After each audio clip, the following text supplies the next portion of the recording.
Welcome to Part Vidyapeeth online classes. Myself Dr. Dharika. Today we start erythropoiesis. What is erythropoiesis? It is defined as the process of origin, development and maturation of RBC. RBC कैसे बनती है, उसका maturation, उसका formation, उसका development, उसको हम बोलते हैं erythropoiesis. And origin, development and maturation of all blood cells are called hemopoiesis. Clear? Now ये अब जो एथ्रोपोइसिस है मीन्स ब्लड सेल्स का फॉर्मेशन, आरबीसी का फॉर्मेशन. तो ये कहाँ होता है, किस किस स्टेज में होता है, कैसे होता है, वो हम देखेंगे. ये 3 स्टेजेस में हम देखते हैं. First is mesoblastic stage. First stage is mesoblastic stage means in early embryo up to 3 months of fetal life. जब बेबी फीटल लाइफ में है. फीटल लाइफ मीन्स जब एम्ब्रियोनिक लाइफ है, जब बेबी का बर्थ नहीं हुआ, अभी वो यूट्रस के अंदर है. तो जब फीटल लाइफ होती है इसके स्टार्टिंग के 3 months in early months of fetal life RBC are formed in mesoderm of yolk sac. तो आरबीसी कहाँ बनते हैं? फर्स्ट आरबीसी, सबसे फर्स्ट आरबीसी हमारी बॉडी, हमारी मतलब बॉडी का कहाँ बनता है? सबसे पहले वो मेसोडर्म ऑफ यॉर्क सैक में, जिसको हम एरिया वस्कुलोसा या फिर एक्स्ट्रा वस्कुलर भी बोलते हैं. First is mesoblastic stage means starting की 3 months of embryonic life. Now next is hepatic stage. Hepatic नाम से ही समझ आ रहा है आपको, हेपेटिक मीन्स लीवर. तो after 3 months of fetal life, liver and spleen are the site of blood formation. 3 months तक 1 to 3 फर्स्ट 3 months जो होते हैं तब ब्लड सेल्स कहाँ बनते हैं? यॉर्क सैक में. After 3 months means 4th month से after 3 month of fetal life, 3 month के बाद जो ब्लड सेल्स हैं, जो आरबीसी है, वो कहाँ बनने लगता है? Liver and spleen. Next and last myeloid stage. From the middle of the foetal life, अब फीटल लाइफ की मिडल में hepatic and myeloid stage are extra vascular erythropoiesis means first ये बनता है यॉर्क सैक में, देन लीवर एंड स्प्लीन में and last liver में ये बनने लगता है. फिर आता है चिल्ड्रन मीन्स अभी ये था फीटल लाइफ है, ये सारी जो स्टेजेस थी ये फीटल लाइफ की थी. अब चिल्ड्रन मीन्स बेबी का बर्थ होने के बाद. Erythropoiesis occurs in all bones with red bone marrow, जैसे कि ह्यूमरस है, फीमर है, जितनी भी जो लॉन्ग बोन्स हैं उनकी जो रेड बोन मैरो होती है वहाँ पर ये ब्लड बनता है. लीवर में बनता है और स्प्लीन में बनता है. मीन्स जितने भी लॉन्ग बोन्स की बोन मैरो है, रेड बोन मैरो, वहाँ ब्लड फॉर्मेशन होता है, स्प्लीन में होता है एंड लीवर में होता है. किसको? चिल्ड्रन को. ठीक है. अब in adult means after 18 to 20 years of age formed red bone marrow which include ends of long bones like humerus and femur because of the shaft is converted to yellow bone marrow. Means अभी तक bone blood कहाँ बनता था? Red bone marrow में. ठीक है. अब क्या होता है, एक एडल्ट एज के बाद जो रेड बोन मैरो है वो कन्वर्ट हो जाती है येलो बोन मैरो में ड्यू टू फैट डिपोजिशन. क्यों? क्योंकि वहाँ पर फैट का डिपोजिशन होने लगता है, जो कि स्टार्टिंग जब मतलब स्टार्टिंग की लाइफ में फॉर्मेशन नहीं होता है. बट जैसे ही एडल्ट एज आती है तो जो बोन्स का जो बीच का पोर्शन होता है जिसको हम बोलते हैं रेड बोन मैरो, वो कन्वर्ट हो जाता है येलो बोन मैरो में. क्यों? क्योंकि वहाँ पर फैट का डिपोजिशन हो जाता है. अब चूंकि वहाँ फैट का डिपोजिशन हो गया तो एरिथ्रोपोइसिस वहाँ पर नहीं होगा. तो एरिथ्रोपोइसिस फिर कहाँ होगा? जो भी मेम्ब्रेनस बोन्स होंगी वहाँ पर, लाइक स्कल है, वर्टिब्री है, रिब्स है, स्ट्रनम है, पेल्विस है, जितनी भी जो मेम्ब्रेनस बोन्स होती हैं उनमें फिर ब्लड का फॉर्मेशन होता है. क्लियर? इसमें किसी को कोई डाउट तो नहीं कि ब्लड कहाँ बनता है. ठीक है. ब्लड एक तो हम एम्ब्रियोनिक लाइफ करेंगे, फीटल लाइफ करेंगे मीन्स चिल्ड्रन और एडल्ट एज. क्लियर सबको? बेबी जब होता है एम्ब्रियोनिक लाइफ होती है तो मोस्टली स्टार्टिंग फेज में यॉर्क सैक में एंड देन लीवर में बनने लगता है. जब बेबी का बर्थ होता है, चिल्ड्रन होता है, उनको कहाँ बनता है, ये रेड बोन मैरो में बनता है। और एक एडल्ट एज जब होती है तो रेड बोन मैरो कन्वर्ट हो जाती है येलो बोन मैरो में फैटी पोजीशन के कारण। इसीलिए जितने भी जो ब्लड फॉर्मेशन होते हैं, तो जितनी भी जो मेम्ब्रेनस बोन होती है वहाँ पर ब्लड का फॉर्मेशन होता है। अब हम देखते हैं erythropoiesis, stages of erythropoiesis means कैसे बनता है ये ब्लड, ठीक है। तो इसमें first stage is pro erythroblast या प्रो नॉर्मोब्लास्ट, नाम से ही आपको समझ में आ रहा है प्रो इरिथ्रोब्लास्ट। प्रो इरिथ्रोब्लास्ट और megaloblast is the first cell. It is a large cell with a diameter of about 20 mu. Its nucleus is large and occupies the cell almost completely. Nucleus has 2 or more nucleoli and a reticular network. Pro-erythroblast does not contain hemoglobin. However, appearance of hemoglobin occurs in the intermediate normoblast. Means ये सबसे first stage है proerythroblast. इसमें क्या होता है, it is a first cell, it is a large cell with a diameter of 20 mu. आपने जब blood cells देखा था तो आपने आरबीसी की साइज बताई थी, उसमें कितना होता है। लेकिन अब जो प्रो इरिथ्रोब्लास्ट मीन्स अभी इरिथ्रोब्लास्ट इरिथ्रोसाइट बना नहीं है, प्रो इरिथ्रोब्लास्ट मतलब इसके पहले की स्टेज है ये। तो उस स्टेज में जब आरबीसी का फॉर्मेशन बनना स्टार्ट हो रहा है तो जो सेल की साइज है वो कितनी है, 20 म्यू, ठीक है। कितनी है ये size,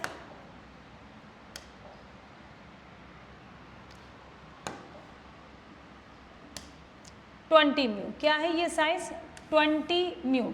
Its nucleus is large and occupies the cell almost completely. Means for example यदि ये हमारा सेल है तो इसकी साइज कितनी है प्रो इरिथ्रोब्लास्ट में, 20 mu. Its nucleus is large. इसका जो न्यूक्लियस है वो कैसा है, इसका जो न्यूक्लियस है वो बहुत बड़ा है। Its nucleus is large and almost completely occupies the cell almost completely. मतलब इस सेल का आपको पता है, ये मैंने बताया भी था आपको पहले कि जो आरबीसी होती है वो कैसी होती है, non nucleated cell. But proerythroblast में जो सेल है वो कितना है, एक तो उसका साइज बड़ा है 20 म्यू है, और उसमें जो न्यूक्लियस है उसके अंदर न्यूक्लियस है, इट मीन्स ये इरिथ्रोसाइट नहीं है। उसके अंदर जो न्यूक्लियस है वो बहुत बड़ा है, इतना बड़ा है कि ऑलमोस्ट पूरे सेल को कम्प्लीटली ऑक्यूपाई किया हुआ है। It nucleus is large and occupies the cell almost completely. Nucleus has 2 और मोर न्यूक्लियोलाई। अब न्यूक्लियस के अंदर यहाँ पे न्यूक्लियोलाई भी प्रेजेंट है, तो हो सकता है कि एक न्यूक्लियोलाई प्रेजेंट हो, 2 हो, या 2 से ज़्यादा भी हो सकता है। देख रहे हैं ना आप, ये सेल है और सेल का जो न्यूक्लियस है वो कितना बड़ा है, जबकि सेल का न्यूक्लियस होता कितना सा है, छोटा सा होता है। Pro erythroblast does not contain haemoglobin. इस फेज में बिल्कुल भी हीमोग्लोबिन नहीं होती। मतलब आरबीसी आपको पता है फुल ऑफ हीमोग्लोबिन होता है, विदाउट न्यूक्लियस है। बट जो फर्स्ट स्टेज है प्रो इरिथ्रोब्लास्ट, उसमें न्यूक्लियस बड़ा है और उसमें हीमोग्लोबिन बिल्कुल भी नहीं है, डज नॉट कंटेन, थोड़ा भी हीमोग्लोबिन इसमें नहीं है, इसीलिए इसको बोलते हैं प्रो इरिथ्रोब्लास्ट। हाउएवर जबकि appearance of haemoglobin occurs only in intermediate normoblast. ये क्वेश्चन एमसीक्यूज में आ जाता है कि इरिथ्रोपोइसिस की स्टेजेस में हीमोग्लोबिन अपीयरेंस किस स्टेज में होता है, तो आप बताएंगे उनको इंटरमीडिएट नॉर्मोब्लास्ट स्टेज में। ओके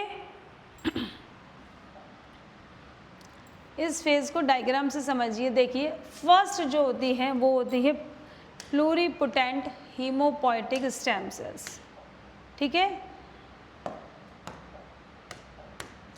फर्स्ट है pluripotent haemopoietic stem cells. Stem cells वो सेल है जिससे आरबीसी भी बनता है, डब्ल्यूबीसी भी बनता है और प्लेटलेट्स भी बनते हैं, ठीक है। इससे सारे सेल्स बनते हैं। कैसे, कुछ ये 2 पार्ट में डिवाइड हो जाता है, एक तो lymphoid stem cells and colony forming blastocytes. Clear. तो जो लिम्फोइड स्टेम सेल्स हैं वो lymphocyte T lymphocyte, lymphocyte B lymphocyte, वो इनको बनाता है। और जो कॉलोनी फॉर्मिंग ब्लास्टोसाइट हैं ये बनाते हैं आरबीसी, प्लेटलेट्स एंड WBC, ठीक है।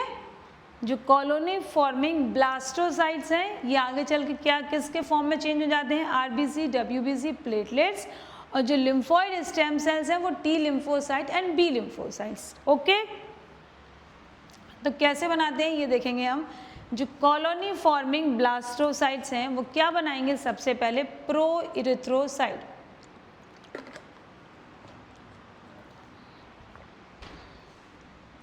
सबसे पहले बनता है हमारा प्रो इरिथ्रोसाइट, जो कि हम पढ़ चुके हैं कि ये 20 म्यू इसकी साइज होती है। इसके अंदर जो न्यूक्लियस है वो बहुत बड़ा होता है, ऑलमोस्ट पूरे सेल को कंप्लीटली कवर किए रहता है। इसके अंदर न्यूक्लियोलाई प्रेजेंट है। न्यूक्लियोलाई देखो इसमें 2 न्यूक्लियोलाई शो कर रहे हैं, हो सकता है 1 हो, 2 हो, 3 हो, 4 हो, ये 2 से ज़्यादा भी हो सकते हैं। फिर क्या होता है इसमें, हीमोग्लोबिन का अपीयरेंस बिल्कुल भी नहीं होता। तो ये थी हमारी प्रो इरिथ्रोब्लास्ट। अब हम सेकेंड स्टेज देखेंगे और फिर से डायग्राम देखेंगे। Second is early normoblast. Pro erythroblast हो चुकी है। प्रो इरिथ्रोब्लास्ट के बाद सेकेंड स्टेज आती है अर्ली नॉर्मोब्लास्ट। अब इसमें क्या होगा, early normoblast become small with a diameter of about 15 mu. ये क्या होगा, ये थोड़ी सी उससे छोटी होगी, क्योंकि जो हमारी नॉर्मल RBC है उसका साइज 7.2 या 7.4 होता है, ठीक है। तो अभी क्या होगा, अर्ली नॉर्मोब्लास्ट उससे जो हमने बनाई थी उससे ये साइज थोड़ी सी छोटी होगी, जिसका डायमीटर होगा 15 म्यू। क्या है इसका डायमीटर, 15 म्यू। वो कितनी थी, 20 म्यू, ये हो गई 15 म्यू। न्यूक्लियोलाई इन न्यूक्लियस डिसअपियर। इस फेज में क्या हो जाता है, जो मैंने बताया था प्रो इरिथ्रोब्लास्ट में, कि न्यूक्लियस बड़ा है, ऑलमोस्ट पूरे सेल को ऑक्यूपाई किया है, और उसके अंदर न्यूक्लियोलाई होते हैं, 2 भी हो सकते हैं, 2 से ज़्यादा भी हो सकते हैं। तो वो जो न्यूक्लियोलाई थे वो इस स्टेज में आके डिसअपियर हो जाते हैं। देखिए, ठीक है, न्यूक्लियस तो इसमें है, न्यूक्लियस तो इसमें है, बट न्यूक्लियोलाई जो है वो डिसअपियर हो गए। तो ये चेंज आता है अर्ली नॉर्मोब्लास्ट में, ठीक है। Next intermediate normoblast. हमने प्रो इरिथ्रोसाइट जो स्टेज थी उसमें हमने पढ़ा था कि उसमें हीमोग्लोबिन का अपीयरेंस होता है। तो देखते हैं, this cell is still smaller with a diameter of 10 to 12 mu. अब इसमें क्या होता है, जो सेल का डायमीटर है वो और छोटा हो गया। फर्स्ट इज 20 म्यू, ठीक है, फर्स्ट क्या था,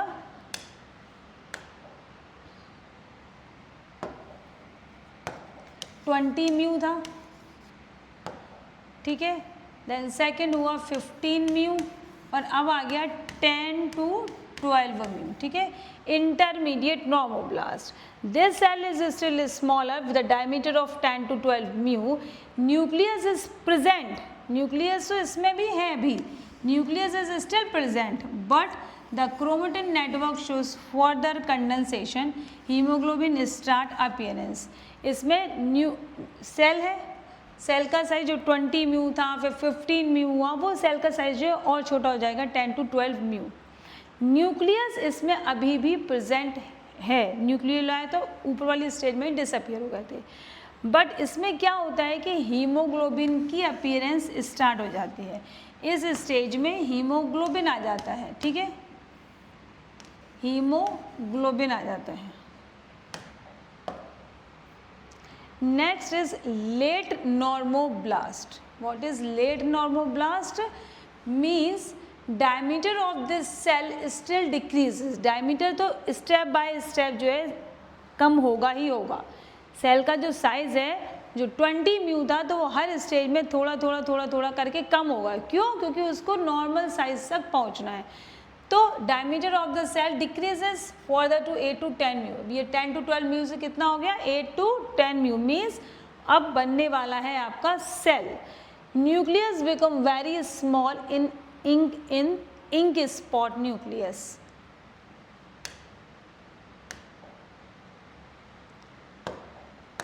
ये है इंक स्पॉट, ठीक है।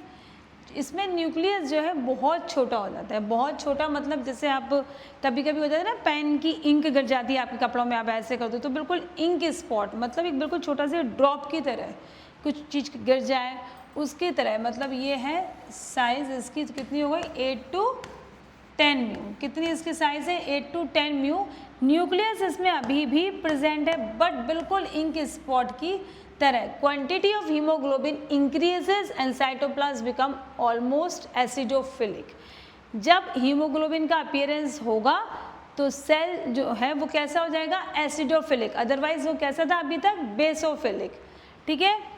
तो इसमें क्या होगा हीमोग्लोबिन की थोड़ी सी इसमें जो है वो अपीयरेंस आ चुकी है।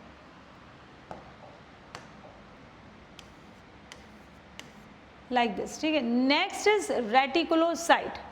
Reticulocyte is otherwise known as immature RBC. जो रेटिकुलोसाइट है इसको हम क्या बोलते हैं, इसका दूसरा नाम क्या है इमैच्योर आरबीसी।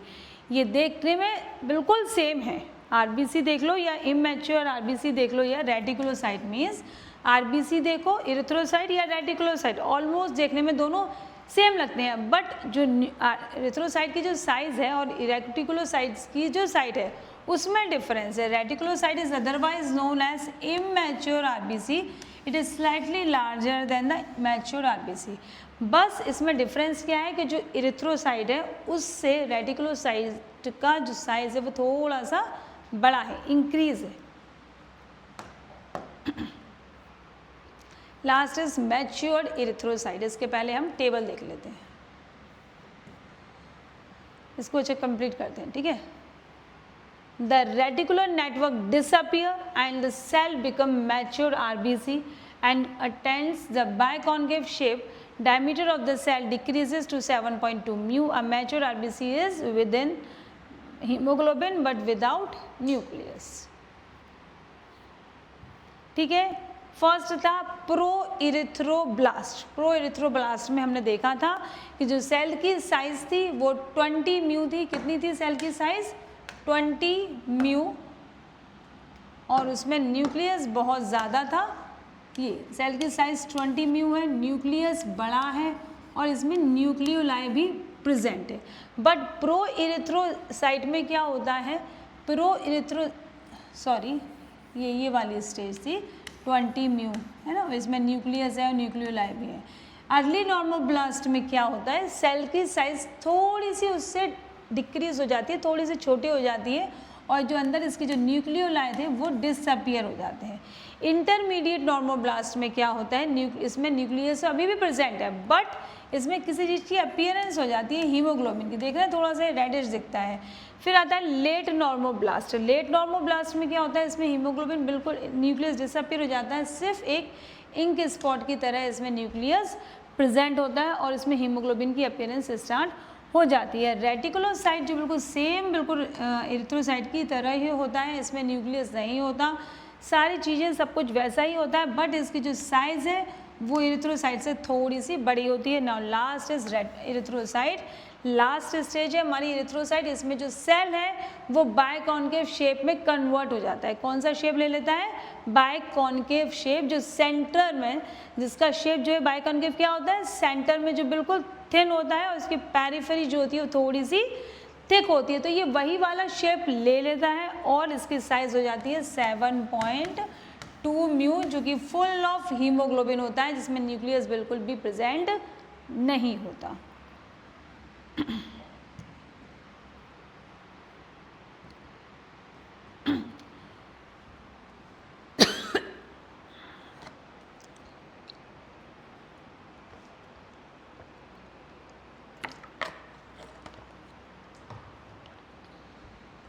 ये देखिए आप चार्ट के फॉर्म में आपको बताते हैं।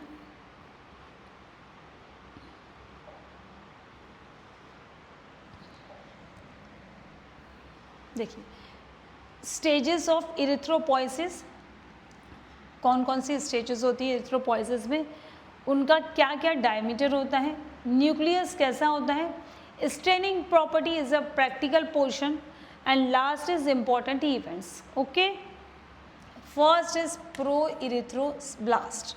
प्रो इरेथ्रोब्लास्ट में जो सेल होता है उसका डायमीटर होता है 20 म्यू, हैज़ 2 और more nucleoli and chromatin nature network. इसमें न्यूक्लियस तो होता ही होता है, उसके अलावा उसमें 2 से 2 या मोर देन 2 उसमें न्यूक्लियोलाई प्रेजेंट होते हैं।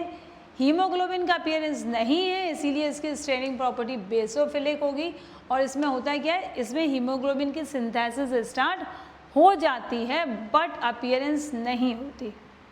नेक्स्ट अर्ली नॉर्मोब्लास्ट, सेल का साइज 20 म्यू से डिक्रीज होकर हो जाता है 15 म्यू, न्यूक्लियोलाई डिसअपियर हो जाते हैं, ये अभी भी बेसोफिलिक ही रहता है, न्यूक्लियोलाई जो है इसमें डिसअपियर हो गए। Next is intermediate normoblast, size 15 से कम होके हो गया है 10 to 12 म्यू, अभी भी ये पॉलीक्रोमिफिक, ये कौन सा है, इंटरमीडिएट नॉर्मोब्लास्ट। इसमें हीमोग्लोबिन की अपीयरेंस स्टार्ट हो चुकी है, चूँकि देखिए हीमोग्लोबिन स्टार्ट्स अपीयरिंग, इसीलिए ये पॉलीक्रोमैटिक स्टेनिंग होती है इसकी। लेट नॉर्मोब्लास्ट में चूँकि अपीयरेंस न्यूक्लियस की हीमोग्लोबिन की अच्छे से हो चुकी है, इसीलिए ये एसिडोफिलिक हो जाएगा। डायमीटर इसका कम होकर 8 to 10 म्यू हो जाएगा और इंक स्पॉट न्यूक्लियस प्रेजेंट रहता है इसमें, ठीक है। अभी भी इसमें थोड़ा सा न्यूक्लियस प्रेजेंट है, केवल कैसा, ink spot nucleus.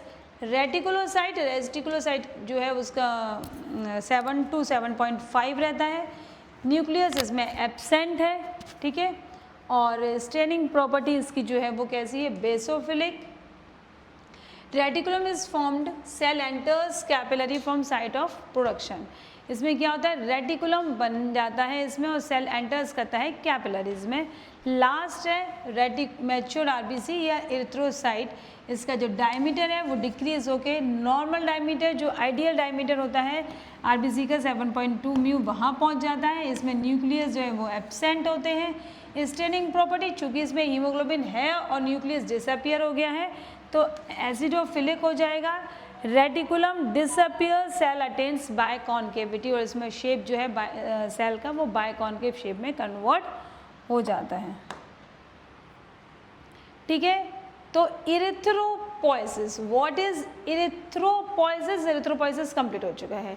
Erythropoiesis means it's a process of origin, development and maturation of RBC. तो हमने देखा कि कैसे आरबीसी बना, आरबीसी कहाँ से आ रहा है, प्लोरीपोटेंट स्टेम सेल से, और कैसे ओरिजिन हुआ उसका, फिर कैसे वो डेवलपमेंट हुआ और फिर लास्ट में कैसे वो मैच्योर होके एरिथ्रोसाइट बना। तो इस पूरे प्रोसेस को हम बोलते हैं erythropoiesis. The process of origin, development and maturation of cell is called erythropoiesis. Okay, now next is factor affecting erythropoietin. factors affecting erythropoiesis. Okay, तो कौन कौन से फैक्टर्स हैं जो इरिथ्रोपोइसिस को अफेक्ट कर रहे हैं कि इरिथ्रोपोइसिस होना चाहिए बॉडी में? कौन कौन से हैं? Erythropoietin, thyroxine, haemopoietic growth factors और कुछ विटामिन हैं। फैक्टर्स अफेक्टिंग मतलब ये प्रोवोक करते हैं इरिथ्रोपोइसिस को, बोलते हैं कि बॉडी में इरिथ्रोपोइसिस की फॉर्मेशन करवाओ, ज़्यादा हो, इरिथ्रोपोइसिस हो। तो वो कौन कौन से फैक्टर्स हैं जो इसको अफेक्ट करते हैं? Erythropoietin, thyroxine, hemopoietic growth factors and some vitamins. Okay, now one by one we will take. First is erythropoietin. Okay, erythropoietin, it is an important stimulating factor for erythropoiesis. ये erythropoiesis का बहुत ही important stimulating factor है। stimulating factor है means this hormone is mainly secreted by peritubular capillaries of kidney. A small quantity is also secreted from the liver and brain. Hypoxia is a stimulant for erythropoietin secretion. Blood level of erythropoietin increases in anemia. याद रखना कि erythropoietin जो एक stimulating factor है, ये किस condition में body में erythropoietin की क्वांटिटी बढ़ जाती है? हाइपोक्सिया की कंडीशन में। ओके, हाइपोक्सिया हुआ, हाइपोक्सिया मीन्स ब्लड की डेफिशिएंसी। तो ऑक्सीजन की डेफिशिएंसी, जब आपकी बॉडी में हाइपोक्सिया हो रहा है मीन्स डेफिशिएंसी हो रही है आरबीसी की, तो आरबीसी की डेफिशिएंसी होगी तो सेल्स तक ऑक्सीजन नहीं पहुंचेगी। जो हम आपके टिश्यूज़ हैं, ऑर्गन हैं, उनको ऑक्सीजन की डेफिशिएंसी होगी। जब उनको ऑक्सीजन की डेफिशिएंसी होने लगेगी तो किडनी एक्टिवेट होगी, किडनी जागेगी एकदम से। किसको होश आएगा? बॉडी में हाइपोक्सिया हो रहा है, टिश्यूज़ और जो ऑर्गन्स हैं वो एकदम से उन्हें नीड है और ऑक्सीजन की, ऑक्सीजन को ले जाने के लिए आरबीसीज़ की डेफिशिएंसी हो रही है, ब्लड कम है, तो किडनी एक्टिव हो जाएगी एकदम से। किडनी क्या करेगी? एक हार्मोन रिलीज करेगी, उस हार्मोन का नाम है इरिथ्रोपोएटिन। वो इरिथ्रोपोएटिन क्या करेगा? जो हीमोपोएटिक स्टेम सेल्स देखे थे ना हमने, वहाँ से फर्स्ट सेल जो था प्रो इरिथ्रोब्लास्ट या प्रो नॉर्मोब्लास्ट, उसका फॉर्मेशन करवाता है। कौन? इरिथ्रोपोएटिन। जब प्रो इरिथ्रोब्लास्ट या प्रो नॉर्मोब्लास्ट बनेगा तो ऑटोमेटिकली 1 बाय 1 स्टेप करके सेल्स का ओरिजिन होगा। तो आरबीसी का फॉर्मेशन हुआ, आरबीसी का फॉर्मेशन हुआ तो ऑक्सीजन को ले जाने का काम कौन कर रहा था? आरबीसी। तो आरबीसी बढ़ेगी बॉडी में, आरबीसी बढ़ेगी तो ऑक्सीजन को ज़्यादा लेके आएगी। समझ आया?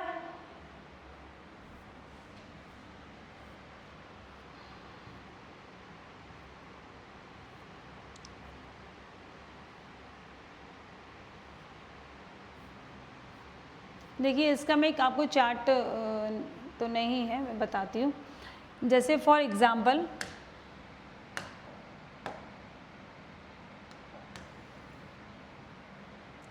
आपकी बॉडी में कंडीशन हो रही है हाइपोक्सिया की, हाइपोक्सिया, ठीक है। क्या कंडीशन आ रही है आपकी बॉडी में? हाइपोक्सिया। मीन्स आप हाइपोक्सिया में क्या है? आपकी बॉडी में ब्लड की डेफिशिएंसी, आरबीसी की डेफिशिएंसी है, इसीलिए ऑक्सीजन नहीं पहुंच पा रहा है टिश्यूज़ और ऑर्गन तक। लेकिन टिश्यू और ऑर्गन को तो कंटिन्यू नीड है ऑक्सीजन की, तो क्या करेंगे?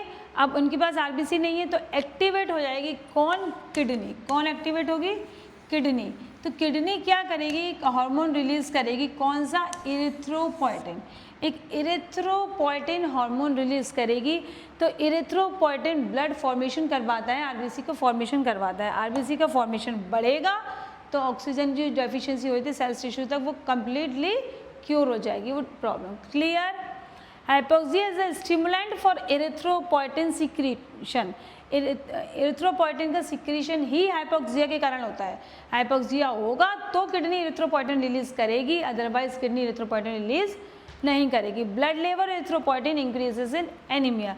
जब एनीमिया की डेफिशिएंसी होती है, एनीमिया है, ब्लड कम है किसी के अंदर, तो ऐसे सांस लेते हैं ना, क्यों? क्योंकि ऑक्सीजन की डेफिशिएंसी हो रही। तो वो ऑक्सीजन की डेफिशिएंसी क्यों होगी? ब्लड डेफिशिएंसी से। ऑक्सीजन तो आप जैसे अच्छे एटमॉस्फेयर में हो, आप ऊपर भी जाओगे तो भी आपको होता है, पेड़ पौधे के नीचे बैठोगे और यदि आप एनीमिक हो तो भी आपको ऐसे सांस लोगे। क्यों? क्योंकि आपके अंदर आरबीसी नहीं है जो बाहर की ऑक्सीजन को आपके टिश्यूज तक लेकर जाए। First is thyroxine. थायरोक्सिन जो है वो एक एसिलेट्स फैक्टर है जो कि इरिथ्रोपोइसिस करवाता है।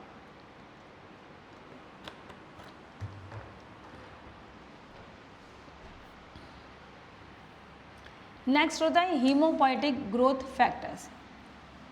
ये हीमोपोएटिक ग्रोथ फैक्टर्स हैं जो कि इरिथ्रोपोइसिस करवाते हैं। कौन कौन से? Interleukin 3, interleukin 6, interleukin 11। ठीक है, ये जो तीनों सेल्स हैं ये इरिथ्रोपोइसिस करवाते हैं। ये तीनों ग्रोथ फैक्टर्स हैं। एमसीक्यूज आ जाता है कभी कभी कि इन चारों में से कौन सा ग्रोथ फैक्टर नहीं है या कौन सा हीमोपोएटिक ग्रोथ फैक्टर नहीं है। तो इसमें ऐसे आ जाता है 3, 12, 6, 11। तो क्वेश्चन आया है कि इन चारों में से कौन सा हीमोपोएटिक ग्रोथ फैक्टर नहीं है, तो आप क्या टिक लगाओगे? 12। ठीक है। Now next is vitamin. कुछ विटामिन हैं जो कि इरिथ्रोपोइसिस के लिए फैक्टर्स हैं, अफेक्टिंग फैक्टर्स। कौन कौन से? Some vitamin also stimulate erythropoiesis. Deficiency of these vitamins causes anemia associated with other disorders। कुछ विटामिन हैं जिनके कारण भी बॉडी में इरिथ्रोपोइसिस को स्टिमुलेंट मिलता है। कैसे? क्योंकि कुछ विटामिन की डेफिशिएंसी होगी तो बॉडी जो है एनीमिक होगी। एनीमिक मतलब एनीमिया की कंडीशन में जाएगी। जब एनीमिया की कंडीशन में जाएगी तो हाइपोक्सिया होगा तो किडनी स्टिमुलेट होगी, किडनी स्टिमुलेट होगी तो एरिथ्रोपोएटिन का सिक्रीशन बढ़ जाएगा। कुछ विटामिन जैसे कि विटामिन बी3 है तो क्या डिसीज हो जाएगी उसको, पैलेग्रा। विटामिन B6 की डेफिशिएंसी होगी तो पेरिफेरल न्यूरोपैथी हो सकते हैं उसको। विटामिन सी की यदि डेफिशिएंसी है तो उसको स्कर्बी हो जाएगी। विटामिन डी की डेफिशिएंसी है तो उसको रिकैट्स होगा। विटामिन ई की डेफिशिएंसी है तो उसको माल न्यूट्रिशन हो सकता है उस पर्सन को, उस बच्चे को, उस इंसान को। ठीक है, तो इसमें किसी कोई भी confusion?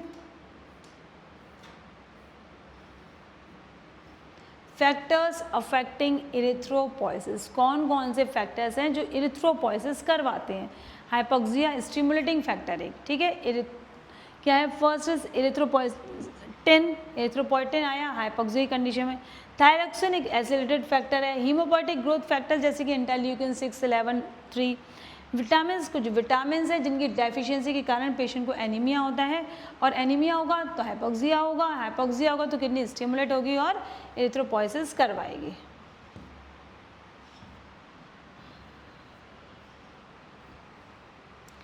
Factors necessary for haemoglobin synthesis, haemoglobin synthesis के लिए कुछ important factors. Various materials are essential for the synthesis of haemoglobin in RBCs. Deficiency of these substances decreases hemoglobin synthesis leading to anemia. Factors necessary for haemoglobin synthesis, कुछ कौन से ऐसे factors हैं जो कि हीमोग्लोबिन को बनाने में हेल्प करते हैं? First class protein and amino acids. Protein of high biological value are essential for hemoglobin formation. Amino acids derived from these parts are required for the synthesis of protein part of hemoglobin. जो proteins हैं और जो vitamins हैं वो बहुत ही important factors हैं haemoglobin के formation के लिए। मतलब प्रोटीन और अमीनो एसिड्स का क्या रोल है? Protein of high biological value और essential for the haemoglobin formation. Protein की नीड हमें हीमोग्लोबिन फॉर्मेशन के लिए होती है। Amino acids are required for these proteins are required for the synthesis of protein part of haemoglobin. और haemoglobin का जो भी प्रोटीन पार्ट है वो कहाँ से बनता है, किसके थ्रू बनता है? वो बनता है अमीनो एसिड के थ्रू। ठीक है, आयरन क्या करवाता है एरिथ्रोपोइसिस में? मतलब ये है कि इन चीज़ों की ज़रूरत होती है एरिथ्रोपोइसिस के लिए। क्या होती है आयरन? क्या करवाता है? Iron is necessary for the formation of haem part of haemoglobin. Haemoglobin का जो हीम पार्ट है, हीम मतलब ये वाला पार्ट, जो हीम पार्ट है वो किसके कारण बनता है, काय से बनता है? वो आयरन से। ठीक है, amino acids are derived from these protein are required for the synthesis of protein part of haemoglobin. Haemoglobin का जो प्रोटीन पार्ट है वो अमीनो एसिड से बन रहा है। हीमोग्लोबिन का जो आयरन है, मतलब आयरन है जो हीमोग्लोबिन में क्या बनवाती है? हीमोग्लोबिन हीम पोर्शन बनवाती है। कॉपर किस लिए ज़रूरी है? Copper is necessary for the absorption of iron from gastro intestinal tract. आप डाइट में तो बहुत आयरन ले रहे हो लेकिन वो आयरन कहाँ है? आपकी गैस्ट्रो इंटेस्टिनल ट्रैक्ट में है। तो वो कैसे ब्लड में आए, कैसे उससे ब्लड बने? तो वो करता है कौन? कॉपर क्या करता है? उसको जीआईटी ट्रैक्ट से एब्जॉर्ब कर लेता है ब्लड स्ट्रीम में। Now next, cobalt and nickel, these two metals are essential for the utilization of iron during hemoglobin formation. आपके पास आयरन एक सफिशिएंट अमाउंट में है, बट उस आयरन का यूटिलाइजेशन कैसे हो? यूटिलाइजेशन होगा तभी उस आयरन से ब्लड बनेगा। तो वो किसके हेल्प से होता है? Cobalt and nickel. And last is vitamin C, riboflavin B2, nicotinic acid B3 and pyridoxine B3 are also essential factors for hemoglobin formation. ये कुछ विटामिन्स हैं जो कि हीमोग्लोबिन फॉर्मेशन करवाते हैं। आई थिंक एरिथ्रोपोइसिस आप सबको समझ आ गई होगी। किसी को कोई भी कन्फ्यूज़न हो तो अपने कमेंट सेशन में आप अपने कन्फ्यूज़न पुट कर सकते हैं। Okay, thank you.